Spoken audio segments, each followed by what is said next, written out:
दो भाई थे। एक भाई तो बहुत बड़ा भजनानंदी था और उसका ही सगा बड़ा भाई वो बिल्कुल उसके अपोजिट। उसको मंदिर कभी जाना नहीं, माता पिता की बात माननी नहीं, धर्म कर्म के कभी काम हो तो वो उठ के चला जाता था। माता पिता पधार गए, दोनों भाई धीरे धीरे बड़े हुए। छोटा भाई तो बहुत बड़ा संस्कृत का ज्ञानी बन गया और बड़ा भाई एक नगर का लुटेरा बन गया। चोर डाकू डकैती सब आ गई उसके अंदर। दोनों भाई अलग अलग रहने लगे। एक दिन छोटा भाई शंकर जी की आराधना करके, पंचामृत अभिषेक करके, त्रिपुंड लगा करके, इत्र से सेवा करके, महामृत्युंजय के 1.25 लाख जप करके मंदिर से निकला और बड़ा भाई किसी व्यक्ति को जान से मार करके, हत्या करके, उसके करोड़ों के धन को लूट करके निकला। और दोनों भाइयों की एक जगह भेंट हुई। एक ही रास्ते पर दोनों भाई मिले। बहुत सावधानी से सुनिए सब लोग। एक ही स्थान पर दोनों भाइयों की भेंट हुई। दोनों रुक गए। क्यों? तो कहते हैं जो छोटा भाई मंदिर से निकल करके आ रहा था उसके पैर में एक कील लग गई थी और वो कील को निकालने के लिए रुका था।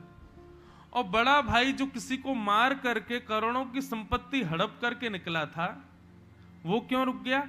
बोले इतना लूट करके आ रहा था पर उसके बावजूद भी उसको रास्ते में आगे चलते हुए एक पोटली मिली। पोटली खोल के देखी तो उसमें भी सोना रखा था। पोटली लेने के लिए वो रुका। मतलब दोनों भाई आमने सामने मिले। जो मंदिर से निकला था उसके पैर में कील लगी थी और जो किसी को मार करके आया था उसको सोने की पोटली मिली।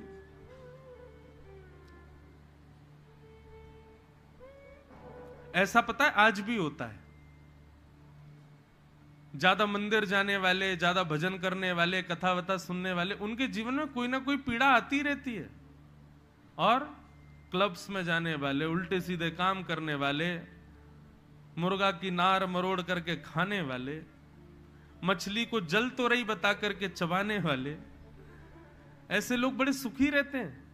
उनके जीवन में कोई पीड़ा सी नहीं होती।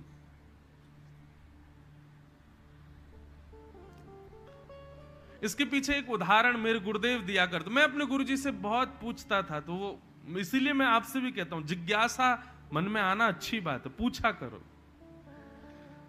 हमारे गुरुदेव ने एक बहुत अच्छा उत्तर दिया। बोले अच्छा एक बात बताओ, धरती पर जो व्यक्ति लेटा है वो यदि करवट लेगा तो गिरेगा? नहीं गिरेगा। क्यों? पहले से ही गिरा हुआ है। लेकिन जो व्यक्ति बेड पर लेटा है वो यदि करवट ले तो गिरेगा। क्यों? क्योंकि ऊंचा है, ऊंचे स्तर पर लेटा हुआ है। इसी प्रकार जो धर्म कर्म करने वाले लोग हैं ना, इनका स्तर ऊंचा है। यदि इनसे कोई पाप बन भी जाता है या इनसे कोई गलत काम गलती से भी होता है तो इनको पीड़ा होती है। क्यों? क्योंकि इनका स्तर गिरा हुआ नहीं है, इनका ऊंचा स्तर है। और पापी लोग तो पहले से ही गिरे हुए हैं, और कितना गिरेंगे, करते रहो, कितने भी गलत काम करें उनको फर्क नहीं पड़ता। परंतु जब वो दो भाइयों की कथा आती है तो वहां पर छोटा भाई रोने लगा कि मैंने इतनी सेवा की शंकर जी की, बचपन से आज तक धर्म के मार्ग पर चला और आज भी मंदिर से निकला तो मेरे पैरों में कील लग गई और मेरा भाई सारे गलत काम किए इसने हमेशा, आज भी किसी को मार करके लूट करके आ रहा है और आज इसको सोने की पोटली मिल गई। क्यों? तभी आकाशवाणी हुई आकाश से और कहा कि तुम रोना नहीं, वास्तविकता समझो। तुम्हारे जन्म के अनुसार, तुम्हारे नक्षत्रों के ग्रहों के अनुसार आज तुम्हारी मृत्यु निश्चित थी, पर तुम्हारे धर्म कर्म की वजह से तुम्हारी मृत्यु एक कील में टल गई।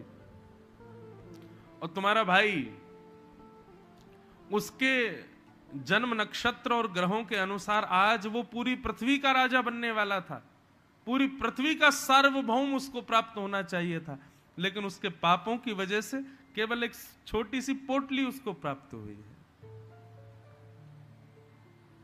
तो पाप और पुण्य क्या करते हैं? ये हमको प्राप्त होने वाले सुख और दुख को, उनका डायमेंशन बढ़ाते घटाते रहते हैं। ज्यादा धर्म करोगे तो निश्चित है कि पाप जो है वो होगा तो सही, जो जीवन में कष्ट आना है वो आएगा तो सही, लेकिन कम होकर के आएगा। पाप ज्यादा करोगे तो जो पुण्य आपको बहुत प्राप्त होने वाला था, जो सुख समृद्धि आपको बहुत प्राप्त होने वाली थी, वो सूक्ष्म हो जाएगी, वो कम हो जाएगी।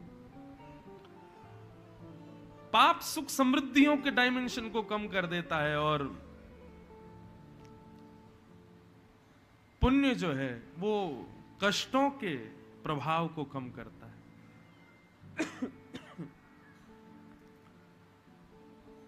लेकिन यहां पर लिखा गया है तापत्रय विनाशाय। ठाकुर जी की शरण में आने वाले के तीनों प्रकार के तापों का भगवान विनाश कर देते हैं। इसका मतलब क्या है? ताप तो आएगा लेकिन आपको अनुभव नहीं होगा। अभी पिछली कथा में एक भाव मन में आया था कि भागवत की कथा क्या है, भक्ति का पथ क्या है, भक्ति का रास्ता क्या है। एनेस्थीसिया का इंजेक्शन है, एक बार यदि लग गया तो भले ही डॉक्टर ऑपरेशन कर दे लेकिन दर्द नहीं होगा। ठीक वैसे भक्ति मार्ग के अनुगामी जो होते हैं ना, उनके जीवन में पीड़ा तो बहुत आती है लेकिन उनको अनुभव नहीं होता, उनको पता नहीं चलता। मीराबाई का जीवन यदि आप देखोगे तो क्या पीड़ा नहीं थी, बहुत पीड़ा थी। प्रहलाद जी का जीवन देखोगे, ध्रुव जी का जीवन देखोगे, क्या पीड़ा नहीं थी? पीड़ा बहुत थी लेकिन अनुभव नहीं हुआ, अनुभूति नहीं हुई। क्यों? भक्ति मार्ग पर चल रहे थे। इसलिए जीवन में आध्यात्म जरूरी है। तापत्रय विनाशाय